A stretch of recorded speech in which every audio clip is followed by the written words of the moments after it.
Bom dia a Ok. todos. O arquiteto, o Sr. Presidente, se calhar começaríamos, não é, com a apresentação. Não sei se antes disso o Príncipe queria fazer uma introdução na pessoa do Sr. Presidente ou depois da apresentação. Se calhar depois da apresentação. Aqui é melhor começarmos já a trabalhar e deixarmos, se tivermos tempo no final, para algumas considerações que podemos fazer. Tá bom, ok. Obrigado. De qualquer forma, agradecer esta metodologia encontrada para nós avançarmos o trabalho. Eu julgo que é uma forma expedita que nós encontramos, que é de felicitar e agradecer a todos os que contribuíram para esse efeito. Eu penso que a gente poderá ter resultados idênticos ao que se estivéssemos presencialmente.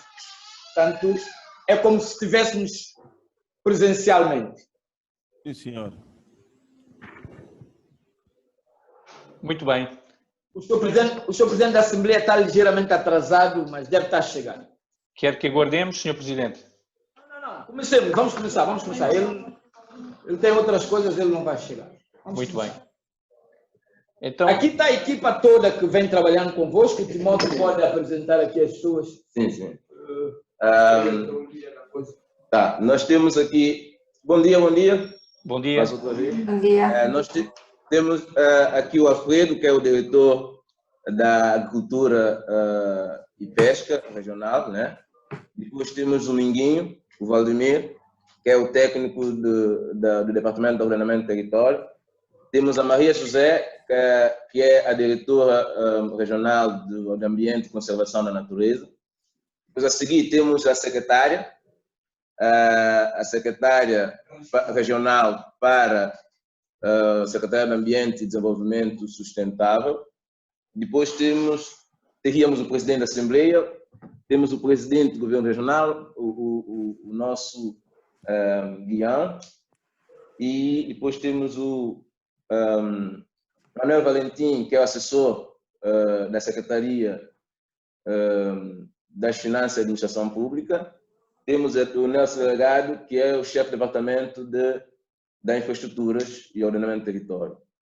E Timóteo Neves, que é do Gabinete da Direção de Planeamento. Eu acho que está uma equipa bastante completa, né? Tendo em conta a limitação de espaço que temos. Ficou a faltar o Júlio, que também é da Direção das Florestas e deputado, e diversidade exatamente, e deputado, e o presidente da Assembleia, que seria também fundamental aqui. E essas duas pessoas ainda não chegaram.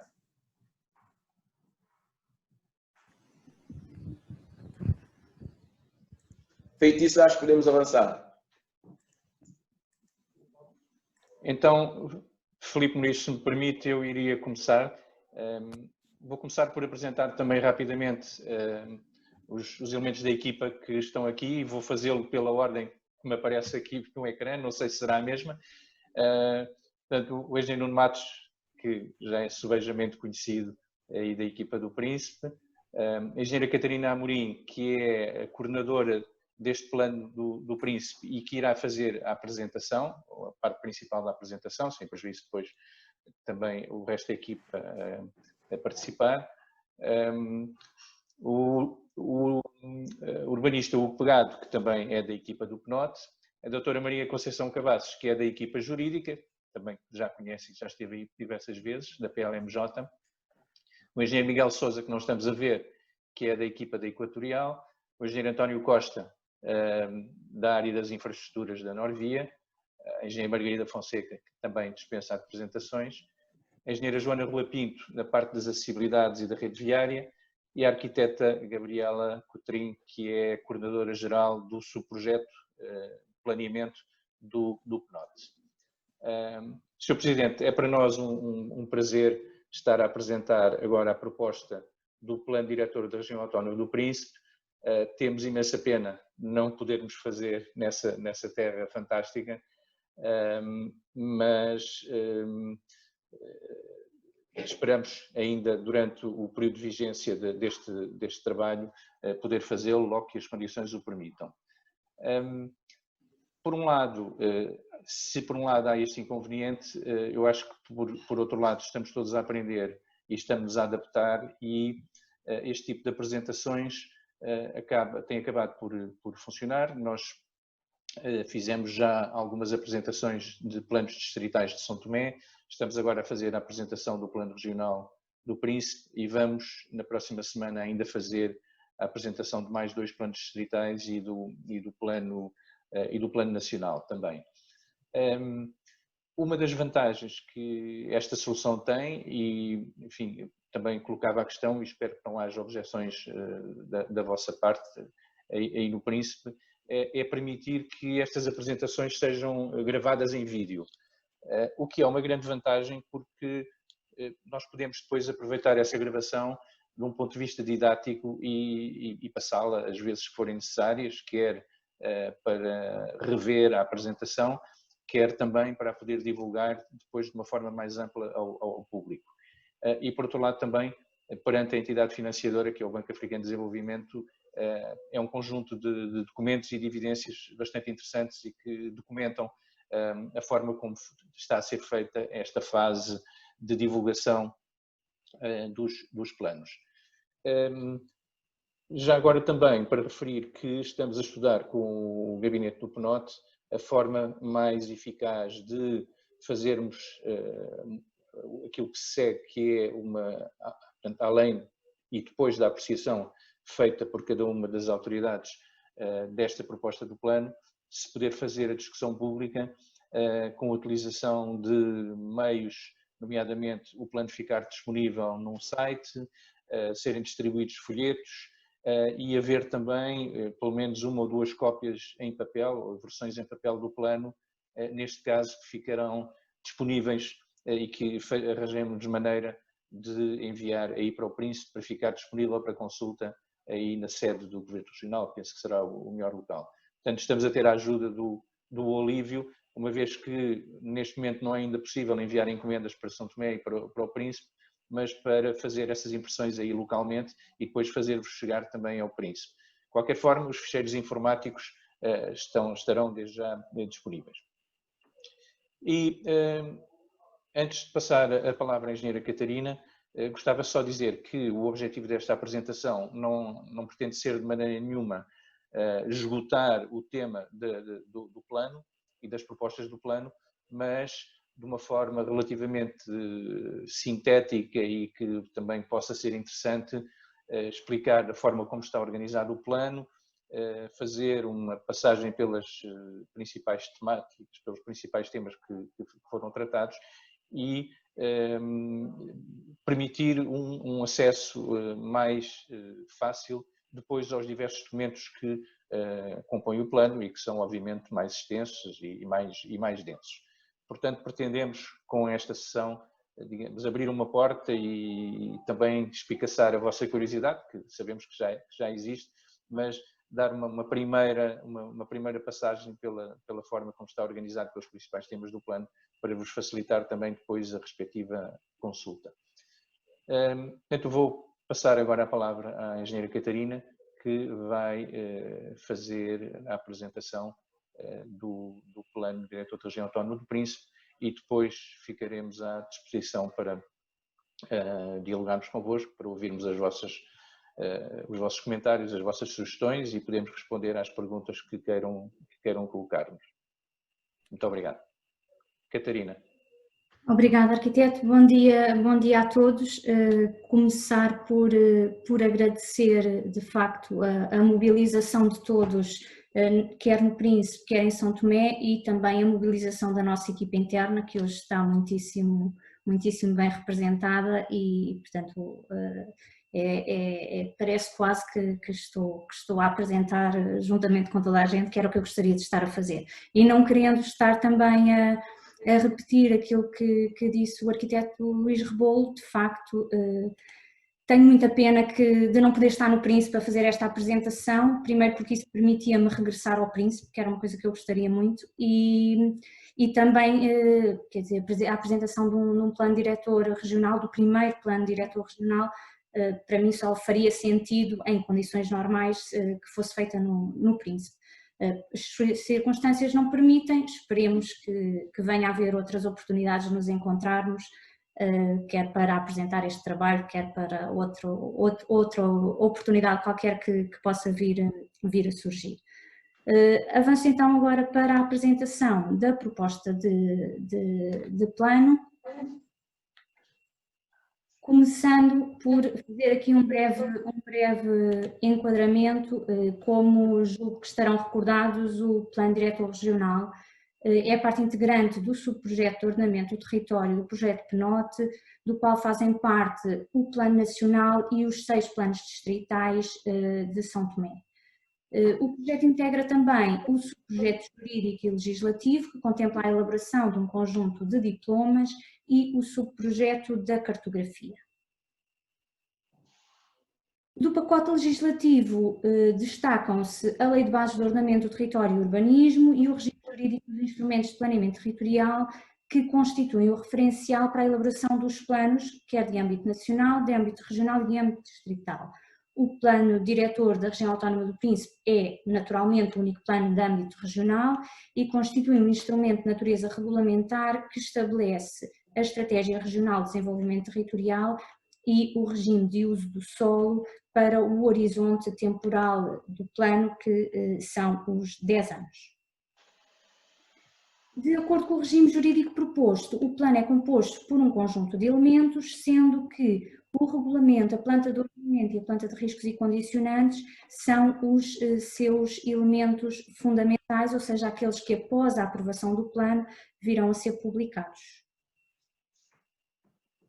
A construção da proposta de plano teve como ponto de partida uma reflexão estratégica de âmbito bastante alargado, que procurou ponderar constrangimentos e possibilidades, oportunidades, ameaças, identificando as tendências e avaliando os riscos de contexto que se colocam ao desenvolvimento regional e que são expressivos, tendo ainda em consideração também um conjunto de estudos que estão disponíveis para a região, destacando-se pela atualidade e pela importância que tem o Príncipe 2030, portanto o Plano de Desenvolvimento Sustentável para a região autónoma do Príncipe. Este trabalho permitiu estabelecer aquele que nós entendemos ou pretendemos que venha a ser o papel que a região pode desempenhar no contexto nacional, a bem da coesão e da integração territoriais, designadamente enquanto uma âncora do desenvolvimento da atividade turística, designadamente nas vertentes do ecoturismo e do turismo científico, bastante relevantes no Príncipe, enquanto cartão de visita do país como um território de elevado valor conservacionista e de promoção da biodiversidade, enquanto território com potencial de crescimento do segmento agroflorestal de produtos de elevado valor acrescentado e um território catalisador de estratégias de desenvolvimento orientadas para a economia azul e para a sustentabilidade, domínios em que o Príncipe tem já dado passos bastante interessantes. Constitui assim o desafio fundamental do plano de diretor regional, a construção de um modelo de desenvolvimento territorial que seja capaz de equilibrar as oportunidades e ameaças que se colocam à região, assegurar as condições infraestruturais de base essenciais à melhoria da qualidade de vida da população, consolidar a sua base económica, dar continuidade à aposta que vem vindo a ser feita na preservação ambiental e na sustentabilidade dos recursos, e valorizar e divulgar a identidade das comunidades. Relativamente à evolução da população, estima-se que em 2000 residissem na ilha cerca de 8.500 habitantes, prevendo-se que em 2030, o horizonte do nosso plano, este valor se venha a aproximar dos 11.000, o que representa um acréscimo de cerca de 47% relativamente ao último recenseamento da população de 2012. Este foi um dado de base também fundamental para a construção do nosso plano e das nossas propostas, uma vez que é para servir esta população que as propostas são delineadas e são orientadas naturalmente.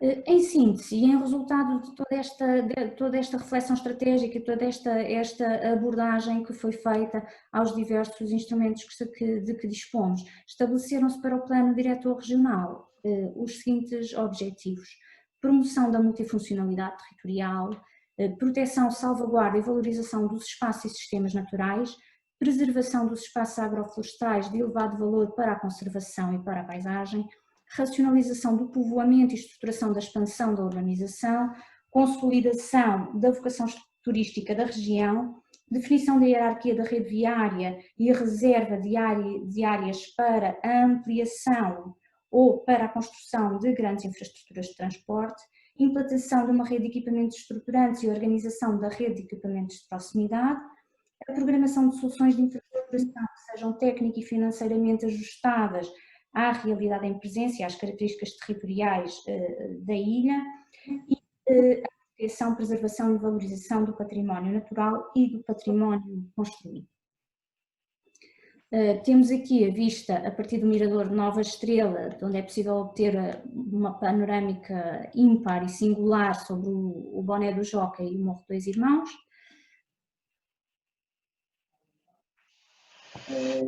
Definidos os objetivos do plano, começamos então a entrar na parte mais operacional de construção desta nossa proposta. Começou-se então por identificar os principais riscos e condicionamentos que ocorrem na região, informação que é fundamental na abordagem ao planeamento e ao ordenamento da ilha. O plano identifica então na planta de riscos e condicionamentos um conjunto de áreas que se pretende salvaguardar e proteger, fazendo a distinção entre as áreas sujeitas a vulnerabilidades e riscos naturais e as áreas abrangidas por outro tipo de condicionamentos.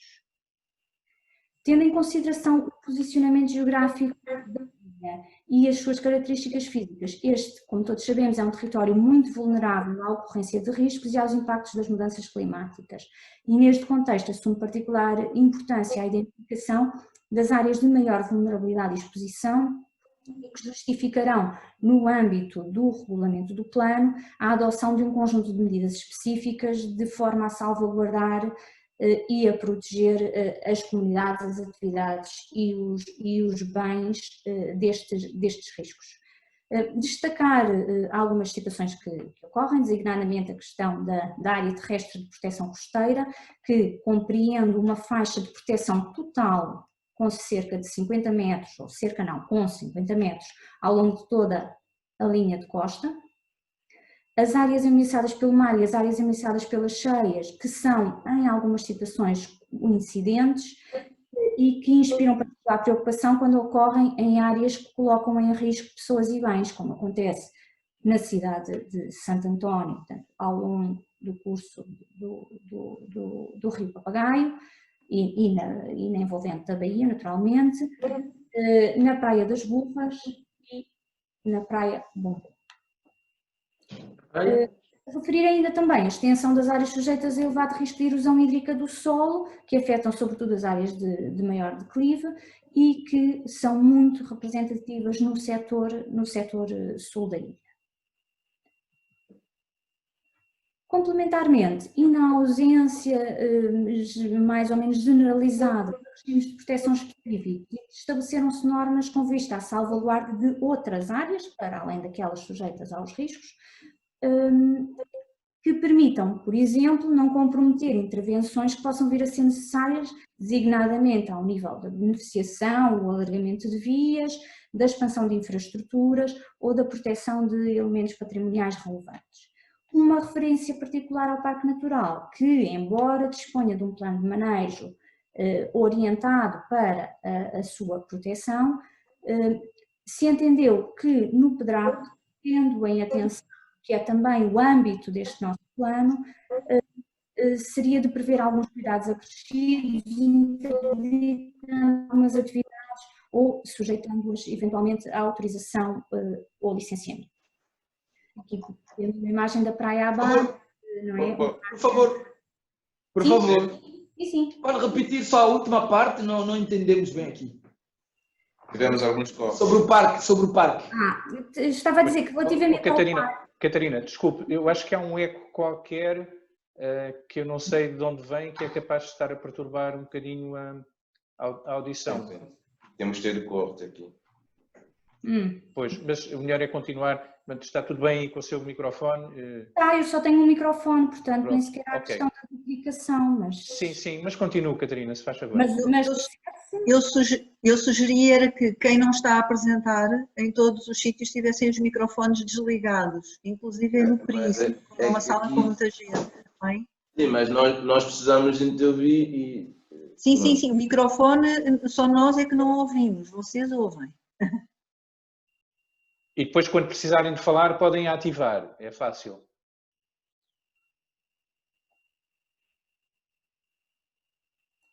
Mas posso... Catarina, pode continuar. Pronto, voltando então um bocadinho atrás e relativamente à questão do parque, o que eu estava a dizer é que, embora haja o plano de manejo do parque, sem prejuízo do que vem disposto nesse plano de manejo, o plano diretor regional entendeu prever alguns cuidados acrescidos de proteção às áreas abrangidas pelo parque.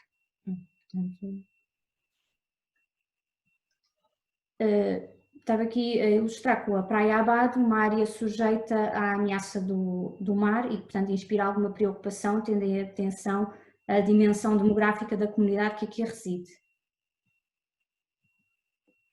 Identificadas as áreas de maior vulnerabilidade e sensibilidade, procedeu-se então à construção de um modelo de ordenamento que é, no fundo, a base estratégica de definição da proposta de ordenamento e que foi delineada em estreita articulação com o modelo territorial que foi definido a nível nacional pelo PNOT.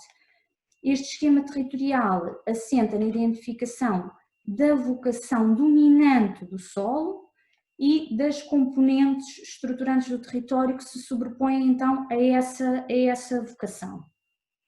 Esta primeira aproximação ao ordenamento atribui então uma vocação urbana à cidade de Santo António e aos eixos Nova Estrela, Santo Cristo e Picão Inhame, que se pretendem reforçar no contexto do sistema urbano regional.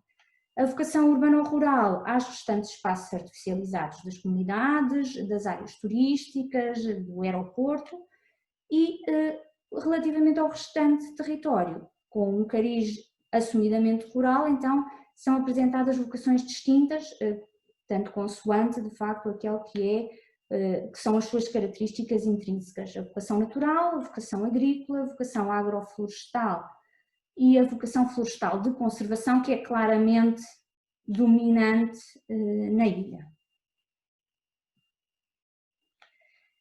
Temos aqui então uma vista para a cidade de Santo António a partir da Baía, com a presença do maciço montanhoso ao fundo, mais uma imagem de postal ilustrado. E avançamos então para aquela que se calhar é a parte fundamental desta nossa proposta de plano, a proposta de ordenamento, que encontrará tradução na planta de ordenamento que, para efeitos de ocupação, uso e transformação do solo, classifica o solo em 3 classes de acordo com o destino básico do solo, conforme determina o regime jurídico e a lei de bases. Solo urbano rural e solo rural. Por sua vez, estas classes são depois desagregadas em diferentes categorias de espaço consoante a função e a utilização dominante e estas depois poderão ainda subdividir-se de acordo com as suas características de ocupação em espaços estruturados, espaço a estruturar e espaço a requalificar, consoante o tipo de intervenção que pretendemos que elas sejam sujeitas no contexto do ordenamento. Trabalhamos naturalmente sobre a base cartográfica que foi recentemente produzida e começando por apresentar o solo urbano e na sequência da definição da vocação que fizemos no contexto do modelo, integram a categoria de solo urbano a área da cidade de Santo António, que aqui vai um bocadinho para além daquilo que nós habitualmente consideramos a cidade, portanto que se estende desde a Baía até Porto Real e Bela Vista, e as áreas que se desenvolvem em torno dos eixos Picão-Inhame e Nova Estrela Santo Cristo. Dentro destas áreas urbanas identificaram-se as áreas onde a função habitação é dominante, embora aí possam instalar-se outros usos e atividades desde que sejam compatíveis com a função habitacional. As áreas de usos mistos, que são áreas de maior mistura e diversidade funcional e onde podem ocorrer usos e ocupações diversas. Os espaços de equipamentos com dimensão relevante para serem representados na planta de ornamento à escala 1/25.000. Naturalmente há muito mais espaços de equipamentos do que aqueles que aqui aparecem, mas de facto a dimensão e a escala da planta não permite a sua leitura, e os espaços verdes urbanos, que surgem fundamentalmente ou unicamente na cidade de Santo António e que estão associados às linhas de água.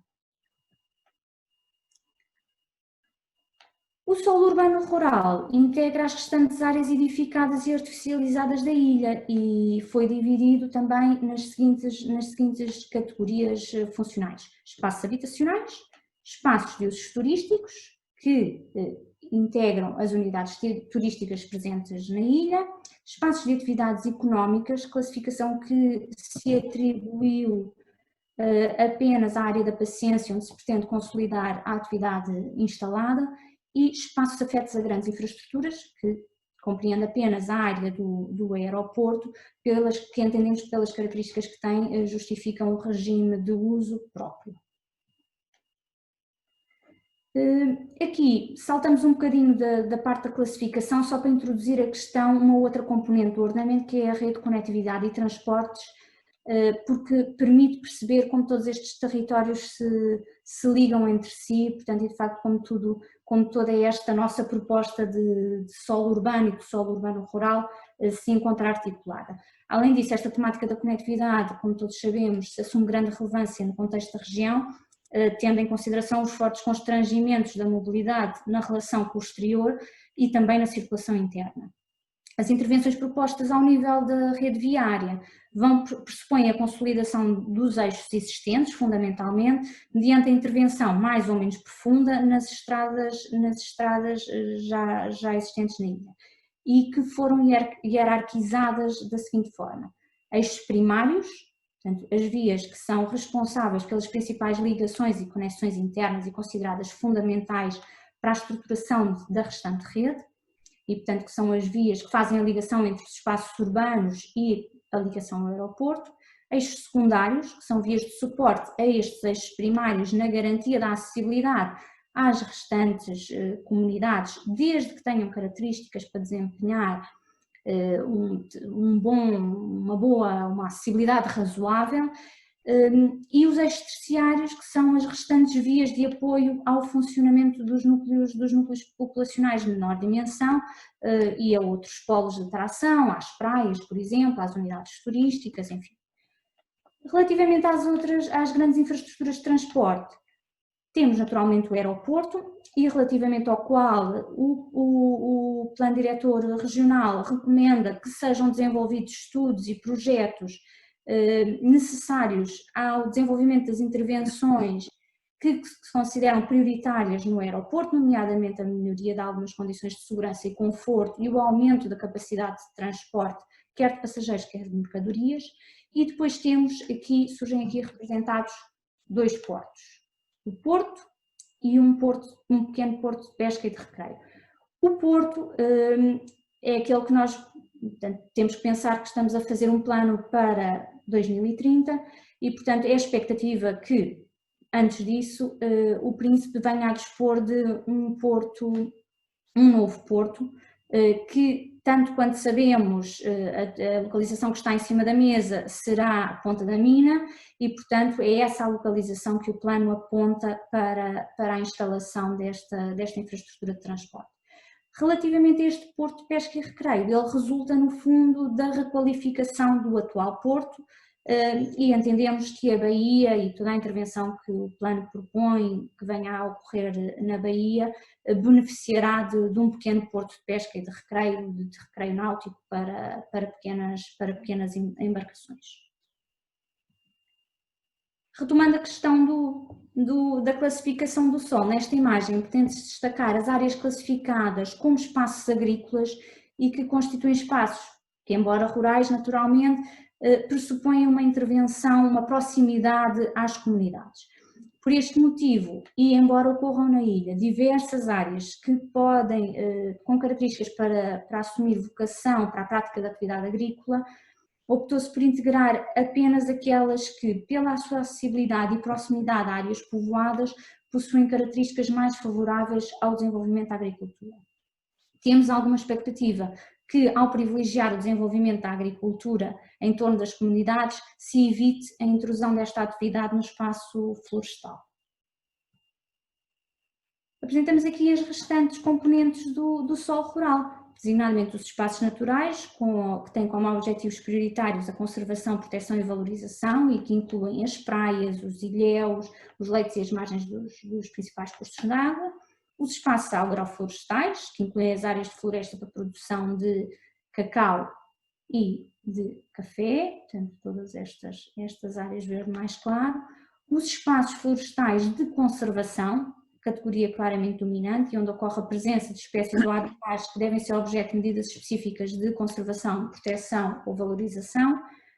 E ainda uma categoria de espaços de exploração de recursos energéticos e geológicos, que abrange estas duas áreas de exploração, de extração de basalto na proximidade aqui de Porto Real. A planta de ordenamento, para além da classificação do solo, identifica um conjunto de outras componentes fundamentais e que se vão sobrepor a essa. Designadamente a rede de proteção e valorização ambiental, que integra toda a rede hidrográfica, corredores verdes, áreas de relevância para a conservação da natureza, os trilhos pedestres, as portas de entrada no parque, os elementos singulares naturais, portanto um conjunto de componentes que complementam a classificação do solo, a rede de conectividade e transportes, que já tive a oportunidade de falar, as infraestruturas territoriais, que se encontram assinaladas, o património cultural e as unidades de planeamento, de que teremos a oportunidade de falar um pouco à frente de forma mais detalhada. Da sobreposição então entre a classificação e estas outras componentes resulta então a nossa planta de ordenamento, elemento fundamental do plano. Referi que no contexto do ordenamento a cidade de Santo António justificou uma abordagem de maior detalhe, não só por ser a capital regional, mas sobretudo pelas características que possui, pelas dinâmicas que aí se encontram instaladas naturalmente. E portanto esta planta a planta de ordenamento à escala 1/25.000 foi detalhada para a cidade à escala 1/10.000. E ao detalhar o ordenamento estabelecido na escala 1/25.000, facilitamos a leitura daquela que é a visão para este território, portanto, permite-nos também desagregar um pouco mais o nosso ordenamento. A opção da proposta de ordenamento, a referir aqui, só explicar um pouco, foi estender a área urbana da cidade para lá daquilo que são os bairros da cidade, integrando aqui as comunidades de Bela Vista e de Porto Real, pela proximidade e condições de acessibilidade que possuem e também pelo potencial que as áreas que ligam a cidade a estas duas comunidades possuem para serem áreas de progressão da expansão da urbanização da cidade. Também aqui, à semelhança do que foi apresentado para a escala 1/25.000, portanto temos as várias categorias de espaços habitacionais, os espaços de usos mistos, os espaços de equipamentos, que aqui são mais do que aqueles que apareciam representados à escala 1/25.000, uma vez que a escala o permite, os espaços de infraestruturas, que na escala 1/25.000 nem sequer são visíveis, tendo em atenção a sua dimensão, e que aqui na carta 1/10.000 já é possível representar, designadamente a área abrangida pela ETA e pelo reservatório e pela central termoelétrica, e os espaços verdes urbanos.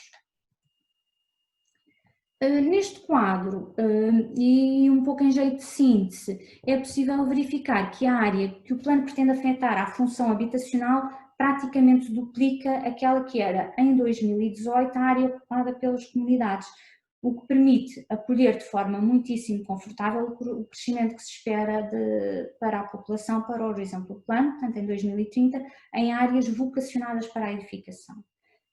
E, portanto, assim podemos dizer que a proposta de solo urbano e de solo urbano rural garante a disponibilidade de áreas generosas ainda por edificar na generalidade das comunidades e esperamos que isso contribua para diminuir a dispersão da edificação que se vai verificando ao longo dos principais eixos viários e também para diminuir a pressão sobre as áreas de maior valor natural e conservacionista ou mais vulneráveis do ponto de vista dos riscos. Abordando então a temática das unidades de planeamento de que falei há pouco, o processo de planeamento regional não se esgota com a aprovação do plano diretor. Isto é importante termos presente. O plano diretor trabalha a uma escala, trabalha à escala 25.000 e trabalha para o território da região. E, portanto, há áreas que justificam um maior detalhe e que justificam uma abordagem específica. E então, neste sentido, são identificadas no plano essas áreas que, pela sua importância para o desenvolvimento da região, devem ser objeto de elaboração de planos de estruturação do território. Portanto, é uma tipologia de plano também prevista na legislação que foi elaborada no âmbito do projeto legislativo. Planos esses que desenvolvem e concretizam o plano diretor regional, trabalhando naturalmente as escalas de maior detalhe, que poderão ser um 5.000, poderão ser um 2.000, consoante as características de cada uma das áreas. O plano diretor regional define então 7 unidades de planeamento, para as quais são definidas orientações de planeamento específicas, quer no seu programa de execução, quer no seu regulamento. A cidade, tendo em conta o papel que ela tem, que ela desempenha na região, parece-nos fazer sentido que seja objeto de um plano de estruturação que reflita sobre ela enquanto unidade. 2 unidades de planeamento para as áreas urbanas propostas e, portanto, o protagonismo que a proposta de plano lhes atribui exige que elas sejam objeto de planeamento e programação a uma escala de maior detalhe.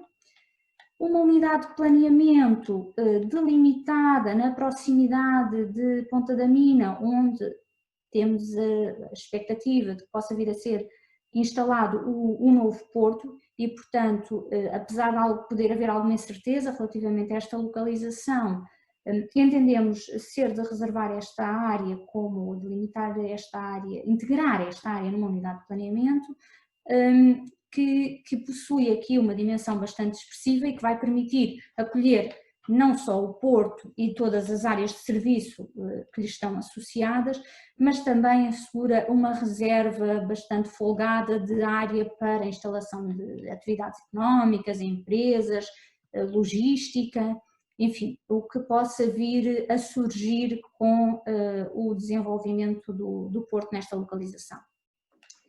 A unidade de planeamento 5, que compreende a área envolvente ao aeroporto e que pretende garantir que se dispõe de uma área de reserva para a modernização da infraestrutura aeroportuária, caso venha a ser necessário, portanto, uma área adicional, mas que também permita também a instalação de atividades económicas, tendem atenção à acessibilidade favorável e lá está a vizinhança com o aeroporto, e também uma área, dispor de áreas que pelas suas características são bastante favoráveis à instalação de unidades de produção de energias renováveis, designadamente parques fotovoltaicos.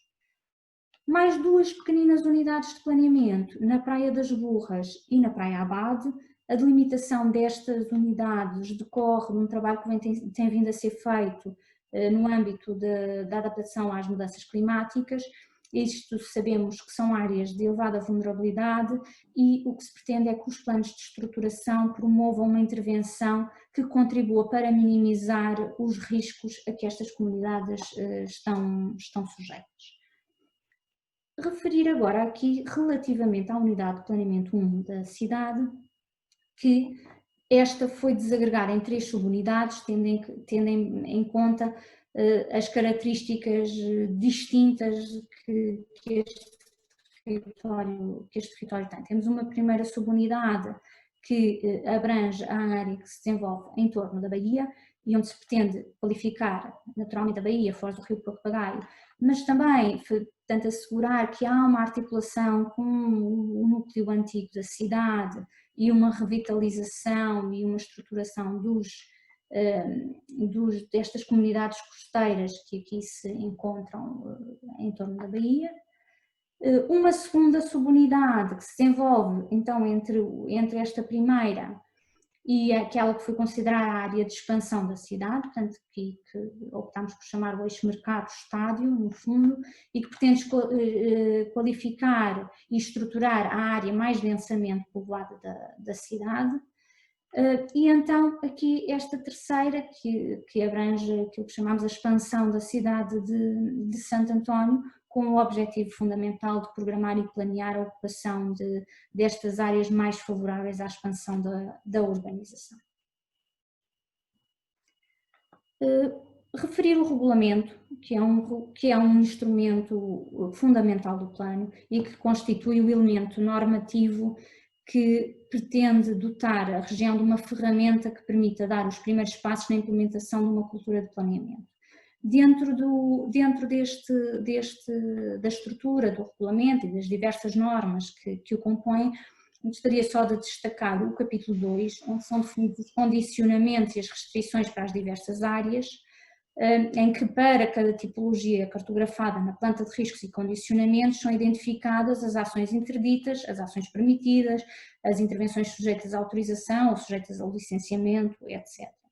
Os capítulos 3 e 4, que no fundo traduzem as normas que se aplicam àquilo que vimos na planta de ordenamento e que, portanto, contemplam as normas aplicáveis às diversas componentes do ordenamento, quer seja a classificação do solo, quer seja as outras componentes, designadamente as regras relativas ao uso, à ocupação e à transformação do solo. O capítulo 5º é aquele onde encontramos as diretrizes e orientações para a elaboração dos tais planos de estruturação das unidades de planeamento. Finalmente, o programa de execução, que é um documento que identifica um conjunto de ações a desenvolver nos 10 anos de horizonte temporal do plano diretor e que contribuem de forma direta para a concretização do modelo e das estratégias regionais de desenvolvimento territorial. Para o plano foram definidas 36 ações, distribuídas por diversos domínios e distribuídas temporalmente ao longo dos 10 anos de vigência do plano. Como podemos ver aqui, portanto, foram definidos, digamos que 3 grandes prioridades de intervenção, portanto as prioritárias devem as ações prioritárias devem implementar-se ou começar a ser implementadas durante os 3 primeiros anos de vigência do plano e, portanto, podemos ver que a grande maioria das ações deverá desenvolver-se de facto nesse período. Para cada uma dessas ações foi elaborada uma ficha. Temos aqui um exemplo da ação relativa ao reforço do sistema de abastecimento de água. A ficha é essa que apresenta uma descrição sumária daquilo que se pretende com a implementação da ação e que faz a sua programação, indicando a sua prioridade. Esta, pelas suas características, é uma ação que se deverá desenvolver ao longo de todo o horizonte temporal do plano. Aquelas que deverão ser as entidades promotoras, identificando também, sempre que conseguimos, alguns potenciais parceiros, embora isto naturalmente não se esgote, possam não se esgotar estes. E com esta questão da programação terminamos a apresentação do plano e estamos naturalmente disponíveis para esclarecer e responder àquilo que entendam, naturalmente.